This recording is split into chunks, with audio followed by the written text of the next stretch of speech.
change our process for Eagle project reviews.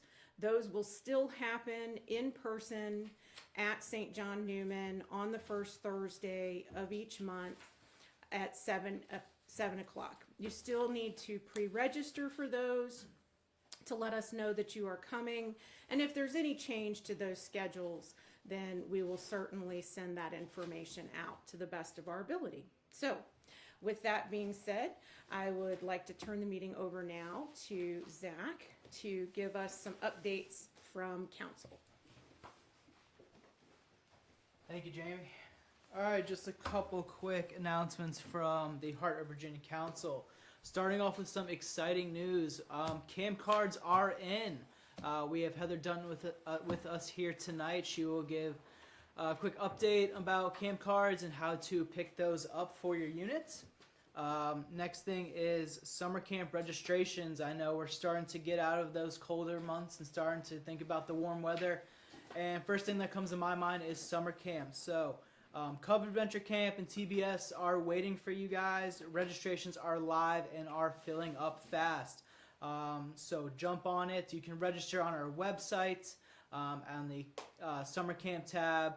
Go in and you can get register and get your get your spot filled already. So Eagle Scout packets. If you had an Eagle Scout that eagled in 2024 but was not able to go to the commencement ceremony, please reach out to me and I can schedule a time for pickup or drop off or stop by the Leadership Center to pick up the letter from the governor and all the other materials that were awarded to your Eagle Scout at the commencement ceremony. Just a quick thank you for all the units so far who have held or who have scheduled a Friends of Scouting presentation. Your commitment towards the campaign is appreciated and it does not go unnoticed.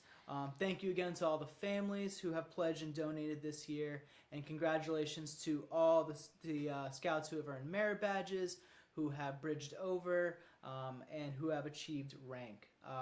Thank you guys so much, and if you have any questions at all, do not hesitate to contact me or the Leadership Center. Now I will pass it along to Heather Dunton, who has some announcements on camp cards.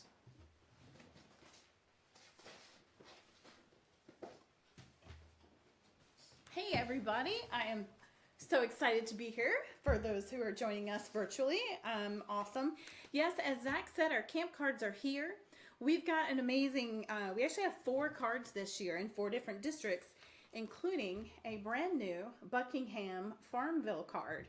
And as all our friends in Buckingham and Farmville know, there is a brand new flag stop car wash being built. Actually, I think it's open.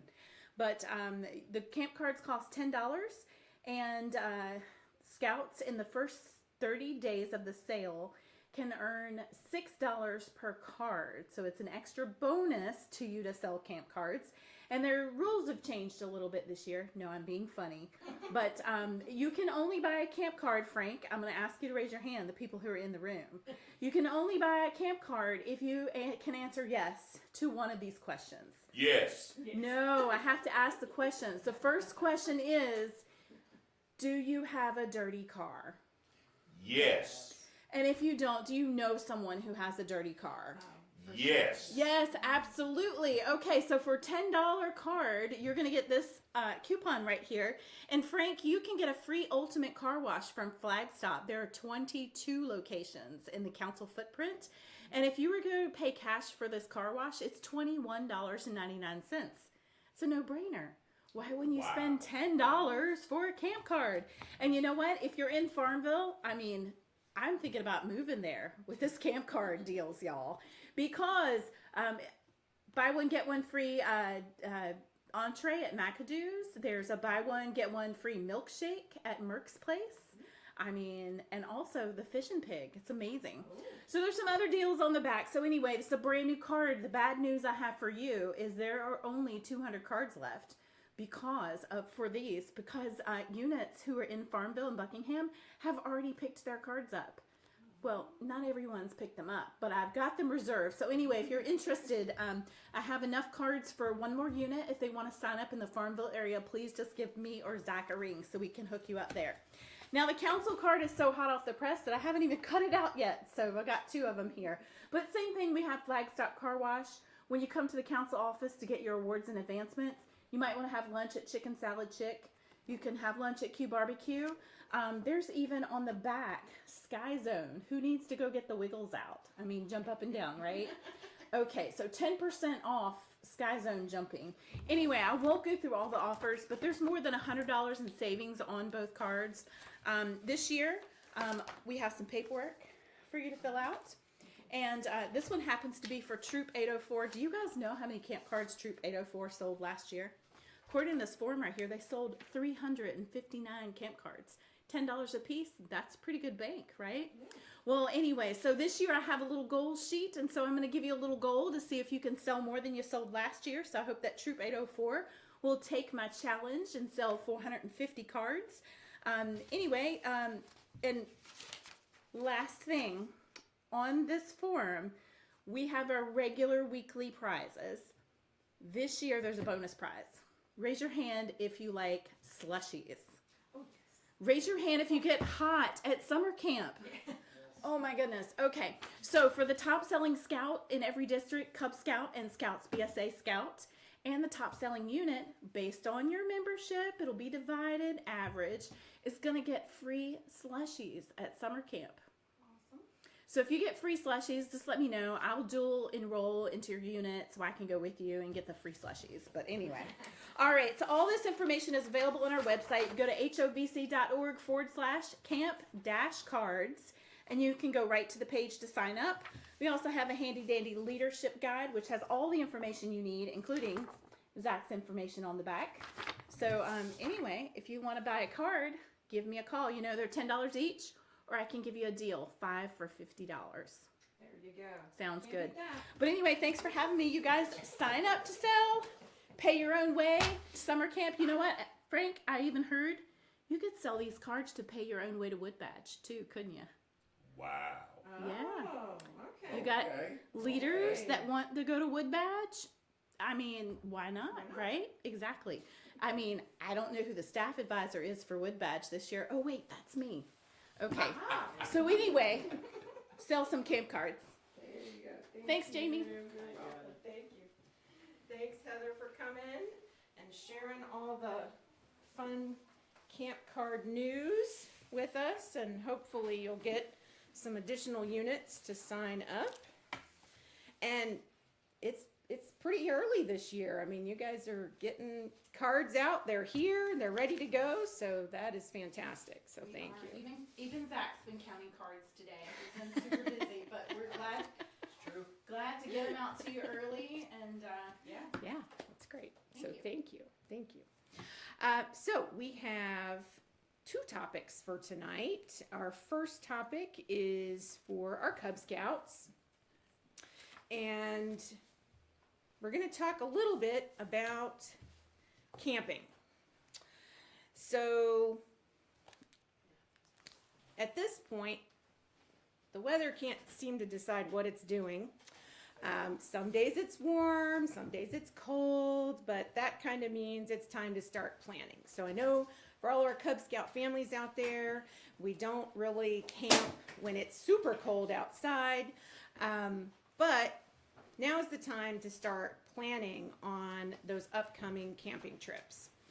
And a couple really important things to remember for our Cubs and for our leadership. You have lots of different opportunities. So 1, be looking at your outdoor adventures. What is part of your advancement?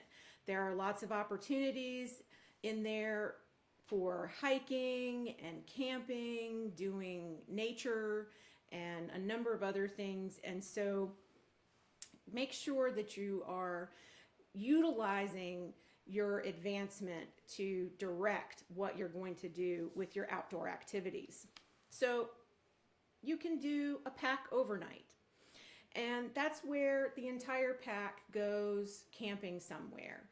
There are prescribed places that you can go, and there's a whole list of them that are on the HOVC website. So approved locations that have already been verified as being appropriate for Cub Scout camping. If you find that there's a place you'd like to go that you don't see on the list, there's a form that you can fill out and submit to council to have that particular camp verified and added to the list of appropriate places to visit.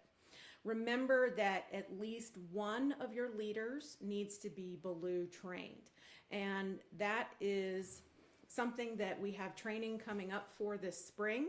So if you find yourself in a bind where you don't have a leader that can attend, then make sure that you get more leaders than one to attend the training so that you can go and do your pack overnights.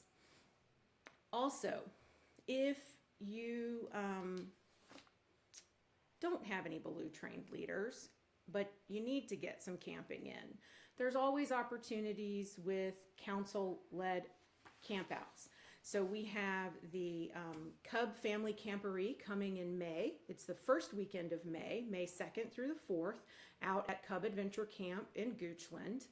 And it's a great way to get all of your pack families out to visit our council facilities, to participate in activities that they can't do at the pack level, such as our target sports like BBs and archery and wrist rockets. And the really fun thing about all of that is, as a Cub Scout leader, you don't have to plan and staff the activities necessarily. So you can take advantage of the other volunteers that are in our council who have the special training and things that are required to lead these types of events, and just go out and enjoy a really great activity with your family. The camporee is $20 per person. There is an additional meal plan that's available for $25, and registration is open. Another council-led activity for our Cub Scouts is Cub Scout Day Camp. So this is a week-long daytime camp. There's no overnight component, but our scouts get to participate in some of the same activities. There are going to be crafts, sometimes there's fishing available, there may be, again, our target sports, and lots of other activities each day. And that is going to be in June. So this year's camp is again at Deep Run Park in Henrico. The theme is Wild West Adventure, and it is the week of June 9th through the 13th. One last council run event is our Cub Scout Resident Camp. So that is a overnight camp that takes place out again at Cub Adventure Camp. This year's theme is Back to the Old West, so both camps kind of have the same feel to them. And there are 4 different sessions that you can choose from. The camps usually run 4 days, 3 nights, and they do change between whether they run Thursday through Sunday or Sunday through Wednesday. So there's, as I said, 4 sessions available that begin at the end of June and go through the end of July. So you can take a look at that and find a time that might work for you and your family. It's a great opportunity, again, to get out at Cub Adventure Camp with your scout and have a really good time. We are going to post all of these links for the registrations for these activities, as well as the camp appraisal form and the Guide to Safe Scouting, which is a really important component to all of our camping and other activities with our scouts, just to make sure that we're following the BSA regulations and that we are keeping our families just as safe as they can be. So we will make sure that we put all of that information out for you, and it'll be really easy to find and get to what you want. Now Frank left me, so and he's supposed to cover our next topic, which is okay. But with that being said, I'll do a little bit of a plug while I have a moment. Excuse me for just a second here.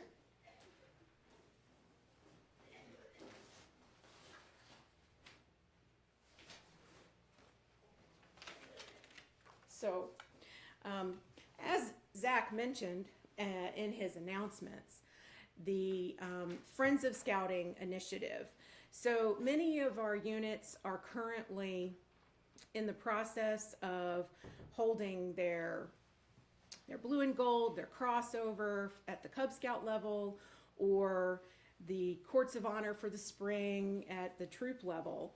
And it's a really the good time when you've got parents together to be able to talk about Friends of Scouting and how we can support our local movement here in the heart of Virginia Council.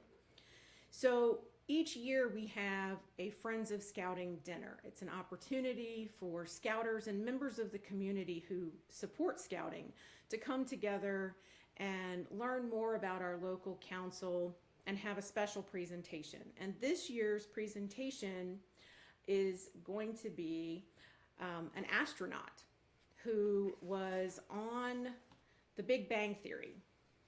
And so I know I'm going, and I'm quite excited about it, to be honest. And it is going to be on April. I thought it was on this piece of paper, but they didn't do a good job of putting the date on here. So let's see. I know this is terrible. It's on a Tuesday. And it is, oh gosh, and I'll tell you. It is Tuesday, April the 8th. And it is held down at the Richmond Convention Center. And it is usually a wonderful night of just celebrating what Scouting is all about. And if you are remotely interested in Scouting, or hearing from an astronaut about, his ideas of leadership and his experiences with being on the space station, then you really should consider attending. So that's my plug for Friends of Scouting, and I will now ask Frank to come up and talk to us a little bit about Scouts BSA. Thank you, Jamie. Yes, thank you, sir. All right, give me a moment to get seated, situated, and settled. Okay, good evening, everyone.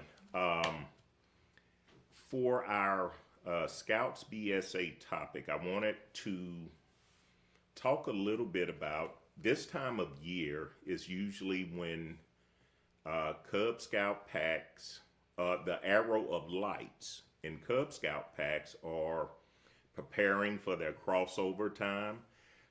They should be out visiting troops. Hopefully the troops are hosting or holding open houses, and you're inviting AOLs from different packs to come and visit you so they can experience what it's like to be a part of your troop. So for those of you that may not have done that, I'd strongly encourage you, now's the time to start, possibly planning an open house. Now, different troops have different methods of reaching out to Arrow of Light Cubs. Some troops are fortunate. They may have a couple of packs close to the troop meeting location, or maybe even at the same location. You may have a pack and a troop chartered by the same organization. So yes, quite naturally, you just rub elbows and say, hey, next Monday, Tuesday, or whenever, come visit us. For those troops that may not necessarily have a pack associated with your chartered organization, you need to reach out, extend that invitation, and that can be done, several ways. I'm not going to spend a lot of time on how you can contact packs. But, be it email, somebody personally, you make some phone calls, maybe prepare some flyers to give to the Arrow of Lights to show their parents. but you need to show an interest in these young cubs in order to want them to come and visit and possibly join your troop later. Now, once all that happens and you are fortunate enough that some of these young Arrow of Light cubs join your troop, what happens next? You put a lot of work, you put a lot of effort, you put a lot of energy into recruiting, and that all has to do with your recruitment effort. You have them at your unit now. What do you do to make sure they get off to a good start? And that's really the purpose of my discussion this evening, is what can you do at the troop level to really ensure that these scouts and parents, do not forget the parents, that these young scouts and parents get off to a good start in your unit. Now, there's a few different things that you can do that will help this process. And again, different troops have different methods in order to try to welcome new scouts and new parents into their unit. A few years ago, BSA developed a position called the New Member Coordinator. And this is actually a position that there is training for it. You can earn the train patch. And there are a couple of different ways to get your training. There are online modules, and some councils actually host in-person training for the new member coordinator. Now, the new member coordinator is a person that should be fun and engaging. One of their goals, or some of the goals, are they should form relationships with new members and the family, the scouts and their family. You want to use a team approach by encouraging, possibly having one or two new member coordinators. This can be, as a matter of fact, you can also have these in packs. It's not just a troop thing, but packs can have them, troops can have them, crews can have them, ships can have them. It is a person whose responsibility is to engage with these new families as they come into your unit. And there's, again, like I stated, there's training that is provided to kind of help them learn what they need to do, what they need to share, what they need to show and explain to these new scouts and their families. The new member coordinator can be considered a welcoming committee for that unit. They should be knowledgeable about unit procedures, how things go, how things work. Now, they don't have to be an expert in everything, but they should have a general knowledge of how your unit operates. The longer they work in that position, they'll learn more. They can eventually be able to talk to you about camping, cooking, backpacking, hiking, whatever different events that your unit is involved in. That new member coordinator can share some basic information about that when these new scouts and their families come into the unit. As I stated, you can have multiple people working as new member coordinators. Now, online, the national website, there is training available for a new member coordinator. And there are a few modules that you can go through to learn the basics of what it takes to be a new member coordinator. And once you complete those modules, that is the biggest portion of your training. And then there's a couple other things you have to do in order to be considered trained for that position. Now, usually within a council, there is a district level new member coordinator, and that is also another person that you can use as a resource to help you if you decide to take on this role. And there is a council level new member coordinator. So there are, you're not doing this by yourself. There are people at higher levels that can help and assist you with learning what you need to do as a new member coordinator. If you go to the national website, you can also find a position description that explains duties and responsibilities and some of the things you would need to know and learn in order to be a new member coordinator. As I stated, there are training videos on the My Scouting website, the National Council website. And in order to access that training, if you go into My Scouting, into the training section, there's a course catalog. And you want to look into the position-specific training area and look for the new member coordinator. And then it will highlight the different modules that you need to participate in order to be considered trained. Now, one of the things that they do like for a new member coordinator to be able to do is provide a presentation to the new scouts and families. And your training will help cover some of the things that that is suggested that you would need to do. So the national website has a lot of good information that's going to help you within this role. And I have talked with a couple of individuals that accepted that position as a new member coordinator, and I've heard nothing but good things. When you have, if you have someone in your unit, a parent or adult leader that has that personality that where they can talk to parents, talk to the youth, explain things to them, help get them started on the right track as far as what needs to happen for them coming into this new unit, it really takes some of the pressure off of the parents and the new scouts. Now, yes, granted, Scouts BSA, you have some of your older scouts that will sit down and talk with the new scouts, explain things to them, but that new member coordinator can provide a different perspective, especially to the parents, because the parents will have a lot of questions. Because if you know, well, most of you may know, there's a big difference in the way a Cub Scout pack runs and the way a Scouts BSA troop runs. So having an adult that can sit down with families, parents in particular, and explain some of the differences and answer questions and give them some insight on what to do, how to do, where to go to get this, give them some ideas about where to purchase equipment and things like that. Having someone to give you all that information up front makes a world of difference to that new parent. It helps them to feel comfortable.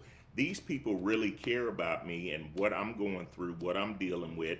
They care about my child. They care about my daughter or my son. They want to see them succeed. They want them to be successful. They're giving us tools up front to help us really get into this scouting thing and be as good as we can be.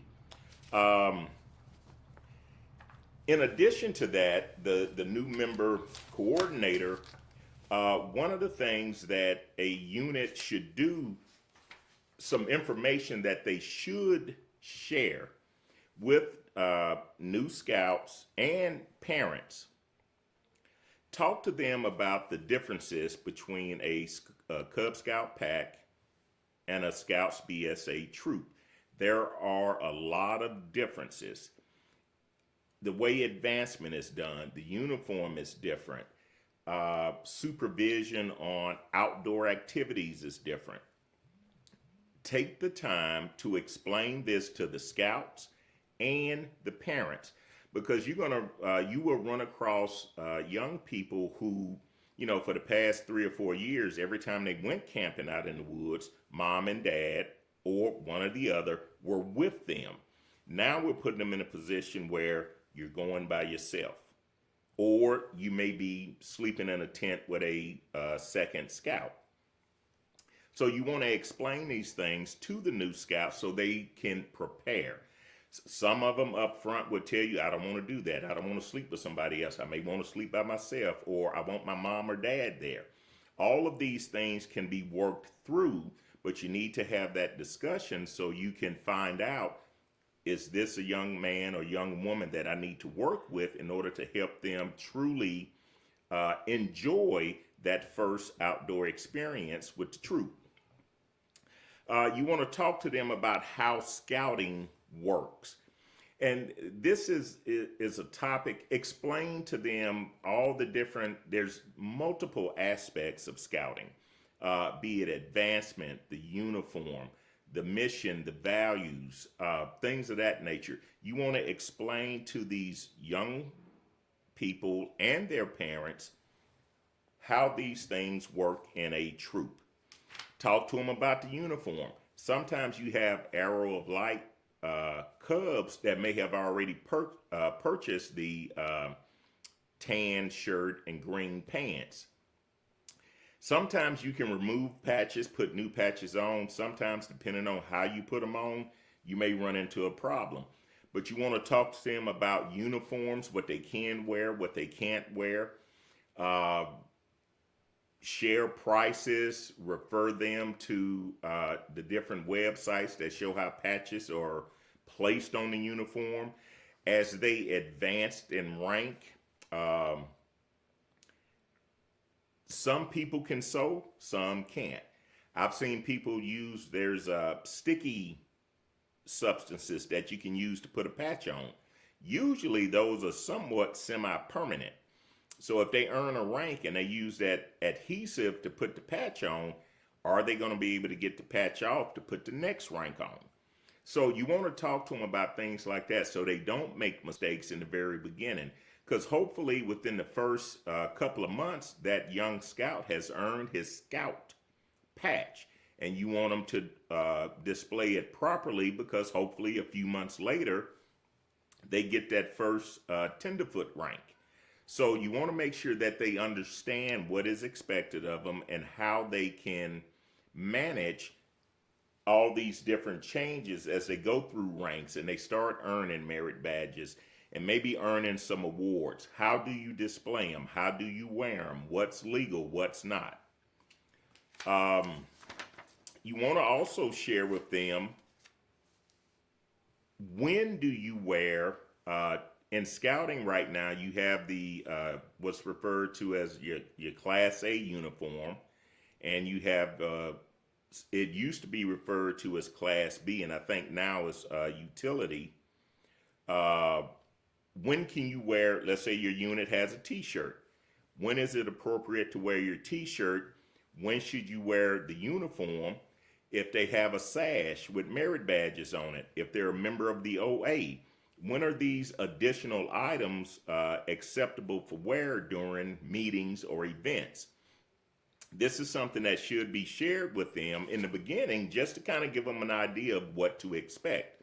Sometimes you give people a lot of information and it excites them because it's like, oh my God, there is so much going on. I love this. I can do this. I can go there. I can be a part of that. And sometimes it may be a little intimidating. But while having these discussions, it gives you an opportunity to gauge the mental state of this young scout and also the parents. Are the parents going to be overwhelmed by so much information? Or are they just eating it up because they really want their child to get involved in a program that has so much to offer? You want to talk to them about the patrol method. Usually new scouts are assigned to a specific patrol to help get them through the basics, and you explain to them, you know, what the other patrols are, and some units have a high adventure patrol, and explain to them how you can be a part of other patrols, the high adventure patrol. Maybe some units even have a venturing patrol. So these are things you want to share with them. You want to talk about rank and advancement. And one of the most important things when it comes to advancement, please let these scouts and parents know who can sign off on their advancement. Different troops have different guidelines. In some cases, older scouts may be able to sign off. Some cases, they want a scoutmaster, an assistant scoutmaster to sign off, depending on what the requirement is. You want to explain to them how advancement works. and so they understand, especially the parents. While I was a scoutmaster, I've had a couple of difficult discussions with parents because they were with a different troop, and their method of signing off on requirements was a bit different than what we did in my troop. And I had to sit down and explain to them why, and that I was not going to change the rules in order to accommodate them. Certain things have to be done a certain way. And if I interpreted the policy that a scout must demonstrate, that means he has to show. I can't take his word for it. I can't take the parents' word for it. The scout has to demonstrate he has learned a particular ability. So make sure your parents and the scouts understand how that should work. Most units have a calendar of some sort that will have meeting dates listed, dates for various activities, camping trips, service projects, things of that nature. Make sure your parents are familiar with that, and even your scouts. Some scouts are very techie when it comes to the phone, and they can go and access the unit website so they can know when things are happening. Explain to them the process of merit badges. How do merit badges work? How do you earn them? What's the process? Make sure they have a good understanding of what is required for them to earn merit badges. Now, I know this may sound like a lot of information, and this is not something you want to cover in one night. Most units, your meeting lasts maybe an hour, give or take, and a lot of the things that I'm sharing with you, it may take 2 or 3 meetings in order to cover all of this information. But when you have a new scout and a new family in your unit, within that first month, they should feel comfortable that they have a good understanding of what is expected, what they need to do, how they need to do it, what's required. So take your time and ensure that you share this information. One of the worst things you can do is bring new people into your unit and then 6 months down the road tell them, well, you need to go and spend X number of hundreds of dollars because we're going on a backpacking trip next month, and if you want your scout to go, he needs to have this, this, this, and this. Don't just dump stuff like that on the parents or the scouts, because some families may be able to afford that. Some may not. They may need to work up to it. You want to make sure the parents know who are some of the key leaders within the unit. If they have questions about certain things, who do they go and talk to? Explain to them about the committee and the organization within the unit. What a lot of parents don't understand, everybody sees the scoutmaster as the leader of the troop. In all actuality, the committee chair is the leader of the troop. The committee chair has the final say-so. Now, depending on the unit, the committee chair may allow the scoutmaster to make decisions, and he or she may support, back, sign off on it. But on paper, by policy, the committee chair is the final say-so or the final decision maker within a unit. Make sure your parents understand that, because they may keep running to the scoutmaster with questions, and it may be a question that needs to go to the committee chair. So ensure they understand. Now, the scouts also need to know about the chain of command or the structure within a unit. A scout is going to be assigned to a patrol. If that scout has a question, they should go to their patrol leader first. If the patrol leader can't address the issue, then you take it to the senior patrol leader. Some units have troop guides or instructors. Depending on how that unit is set up and what positions of responsibility they are using, make sure the scouts know who they can go to ask a question. And likewise, let the parents know who can they go to ask a question. Many units have a website. Some websites are very elaborate, some are very basic. Make sure the information on your website, refer them to it, that the information is current, be it your event calendar, maybe the leadership within the unit. There may be forms on the calendar, on the website that they can refer to for different things. Make sure your website is set up in such a way that it is user friendly. And I think that's the best term, that it is user friendly. People can go on, look, read, learn something. And there's nothing wrong with using links to send them to a different website. Maybe you don't have the bandwidth to have a lot of information on your website. Well, put a few links on there, refer them to the national website where they can get additional information. You want to explain, and this is something that it took me a while to grasp once I first became involved in scouting as an adult. Scouting terms. What is a blue card? What is a PLC? What's a scout locker? You will hear terms, what's a blue and gold? What's a COH? Explain these different things to the parents so when they hear it or see it for the first time, they will have at least somewhat of an understanding as to what to expect. You want to talk to the scouts and the parents about scout leadership positions. A couple of minutes ago, I mentioned I talked about the senior patrol leader. You may have a assistant senior patrol leader, troop guide, quartermaster.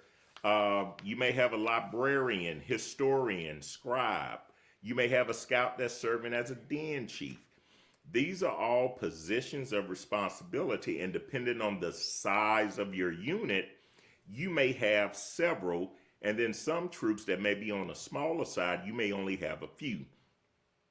When a scout goes to his parent and he says, the patrol leader said I can't do this, or the senior patrol leader told me, no, I can't do that. You as a parent need to be familiar with some of these different terms so that you at least know. Now, I do not recommend that a parent question a scout. If you have a concern with something that was done or said, you want to go to an ASM, scoutmaster, or committee chair, express your concern. Let the adult leaders address any issue, because a lot of times it's just simply a lack of knowledge.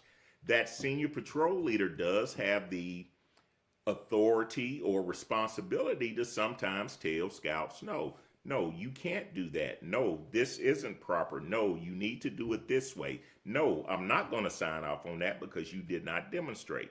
And so the scoutmaster may need to explain that to you as a parent, that yes, that scout has the authority to say no because the scout didn't perform correctly. And these are some of the things that you want to share with the scouts in some format, but definitely with the parents. If you have parents that, especially the ones that are new to scouting, you may have scouts that join a unit because their friends are there. The parents were never involved in scouting, but little Jimmy or little Susie says, hey, Timmy's in the scout, and they going camping, they're going to go fishing, they're going to go walk in the park. I want to do it too. So the parent may not have exposure to scouting. So it's important that that unit welcomes them openly, explain to them, share with them, give them the information that they need to get them off to a good start so that they have a good feeling about that unit and scouting as a whole.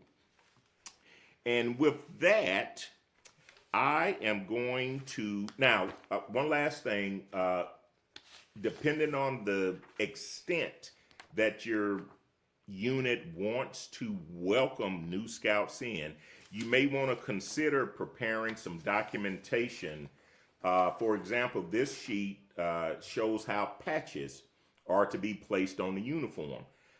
Some parents are able to sew.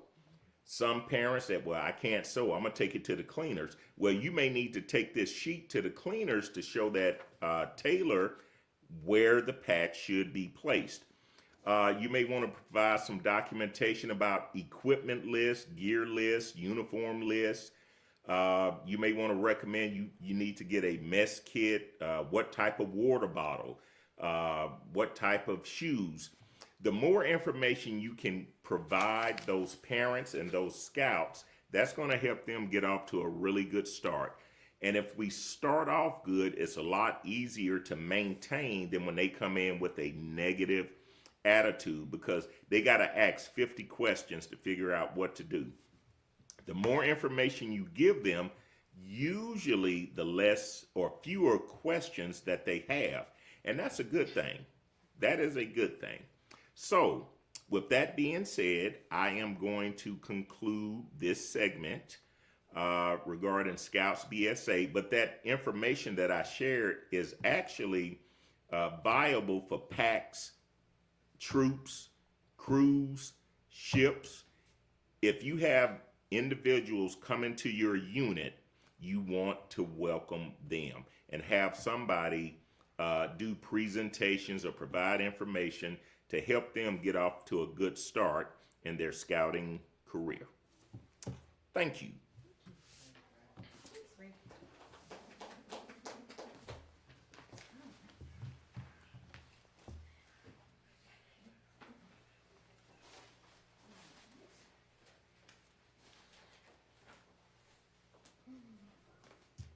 Well, that concludes our March roundtable, and we look forward to sharing a virtual roundtable with you in April.